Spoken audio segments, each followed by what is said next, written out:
wafdi oo hogaaminaya wasiir ku-xigeenka wasaaradda gaashaandhigga Somaliland Maxamuud Warsame Jaamac ayaa habeennimadii xalay ahayd soo gaaray xarunta magaalada madaxda gobolka Sanaag ee Ceergaabo waxaana wafdi intii aanay soo gaarin xarunta magaalada Ceergaabo soo mareen degmada Yufle ee galbeedka gobolka Sanaag halkaas oo wasiirka iyo wafdidiisa si ballaaran loogu soo dhaweeyay waxaana dadweynaha deegaankaasi iyadoo goor habeennimo ayaan soo dhaweynta wafdida wasiir ku-xigeenka wasaaradda gaashaandhigga Somaliland waxaana halkaasi kelmado soo dhaweyna ka yiri mas'uuliyiinta iyo shacabkii ku soo dhaweeyay degmada Yufle ee galbeedka gobolka Sanaag wasiir waxaanu kugu soo dhaweynaynaa qalbi furan gacmo furan waa magaaladaadii waa dadkaagii waad aragtaa saacadaha kanba dibadaanu joognay adigaanu ku sugaynay waxaanu leenahay wasiir soo dhawow hambaliyo waxaanu halka kan si qiimo leh ugu soo dhaweynaynaa wasiir ku-xigeenka wasaaradda gaashaandhigga oo aanu ilaa maanta halka kan u taagnayn soo dhaweyntiisa halkan oo ah magaaladiisii waxaanu leenahay sacaadatul wasiir ku soo dhawow magaaladaadii iyo dadkaagii oo in badan ku sugayay magaaladaadii dayac badan baa ka muuqda waa la isugu soo guuray waa wax haddii alabada wax laga qabtay ama dadkaa soo guuray wax loo keenay dhaxan baa haysa gabadanaa ku dhacday dayac badan baa ku dhacay kii ay la degeenna waa dayacmay oo isna maanta holof buu taagan yahay iyagiina holof bay taagan yihiin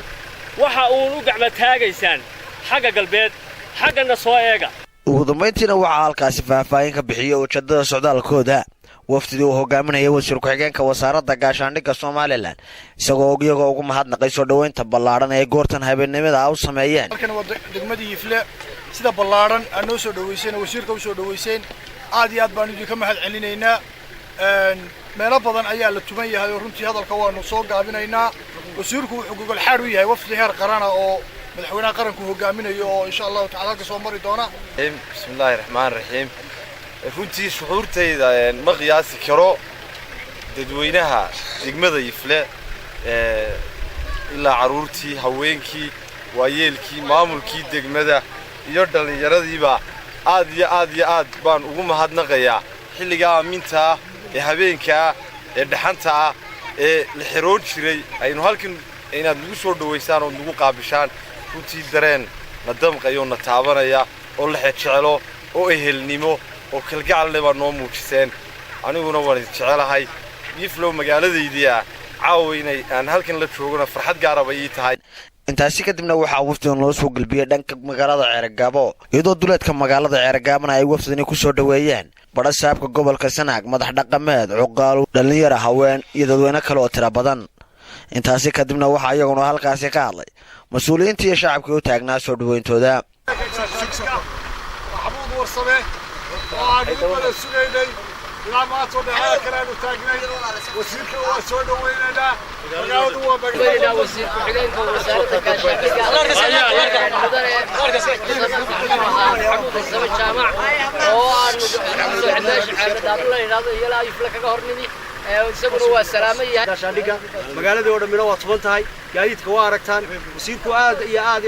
dadka lagu soo dhaweynayaan ilaa Yuflena waa la taagay waxaan noo sharaf oo aanu aad ugu faraxsanahay oo aanu ilaa maanta u taagnayn waqti aanu taaganahay waa todobadii habeenimo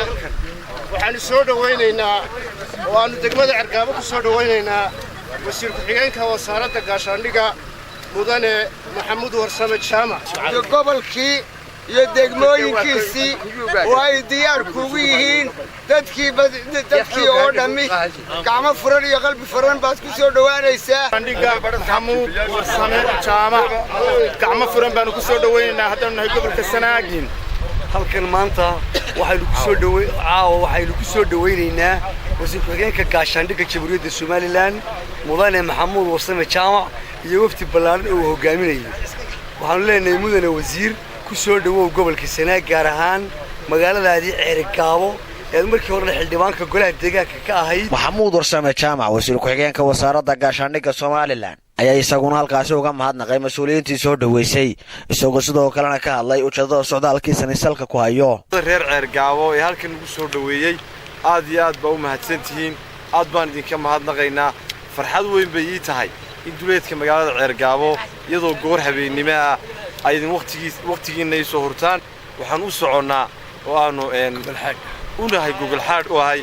wafdiga qiimaha badan ee ballaaran ee madaxweyne axmed maxamed maxamuud siinaayo hogaaminayo ee gobolkeena ku soo wajahaan xilliyada soo socda iyadoo wafdiga madaxweynuhu ay u kuurgelayaan xaaladda abaaraha intaasi kadibna waxaa wafdigan loo soo galbiyey gudaha magaalada Ceergaabo iyagoo ugu dambeyntiina lagu soo wareejiyay shaariciyada iyo jidadka waaweyn ee magaalada Ceergaabo halkaas oo ay tubnaayeen kumanaan dadweynaha oo u taagnaa soo dhaweynta wafdidaasi Barkhad Maxamuud Geedi telefishinka caalamiga Soomaaliya News TV magaalada Ceergaabo